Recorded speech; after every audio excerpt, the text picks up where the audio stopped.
ভারতের পশ্চিমবঙ্গে বাবরি মসজিদ নির্মাণের ঘোষণা দিয়েছেন রাজ্যের ক্ষমতাসীন দল তৃণমূল কংগ্রেসের বিধায়ক হুমায়ুন কবির। আগামী ৬ ডিসেম্বর মসজিদের ভিত্তিপ্রস্তর স্থাপন করা হবে বলে জানিয়েছেন তিনি।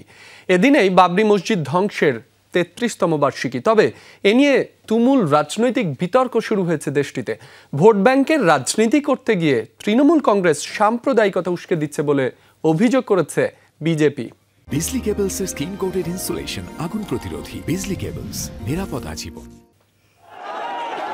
১৯৯২ সালের ৬ ডিসেম্বর এদিনেই ভাঙচুর চালানো হয় অযোধ্যার ৫০০ বছরের পুরনো বাবরি মসজিদে। সাম্প্রদায়িক দাঙ্গায় প্রাণ হারান কমপক্ষে ২০০০ মানুষ।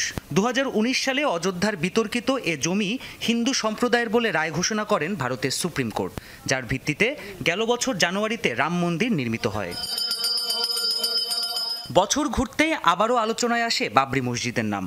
অযোধ্যা থেকে বহু দূরের রাজ্য পশ্চিমবঙ্গে বাবরি মসজিদ তৈরির ঘোষণা দিয়েছেন তৃণমূল কংগ্রেসের বিধায়ক হুমায়ুন কবির। জানিয়েছেন আগামী ৬ ডিসেম্বর বাবরি মসজিদ ধ্বংসের ৩৩তম বার্ষিকীতে এর ভিত্তিপ্রস্তর স্থাপন করবেন তিনি। পশ্চিমবঙ্গের মুর্শিদাবাদ জেলার বেলডাঙ্গায় নির্মিত হবে এ মসজিদ। বাবরি মসজিদ কা শিলান্যাস হোগি ৬ ডিসেম্বর। ৬ ডিসেম্বর বাবরি মসজিদে ভিত্তিপ্রস্তর স্থাপন করা হবে। আমাদের নেতাকর্মীরা এই দিন সংহতি দিবস পালন করবে।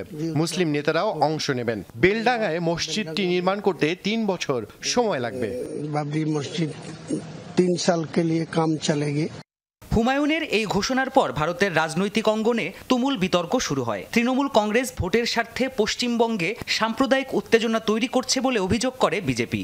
মসজিদ নির্মাণে সমস্যা না থাকলেও মোগল সম্রাট বাবরের নামে মসজিদ তৈরিতে আপত্তি জানান পশ্চিমবঙ্গ বিজেপির নেতা দিলীপ ঘোষ। দেশ মে কहीं भी मंदिर मस्जिद बनाने में मनाही नहीं।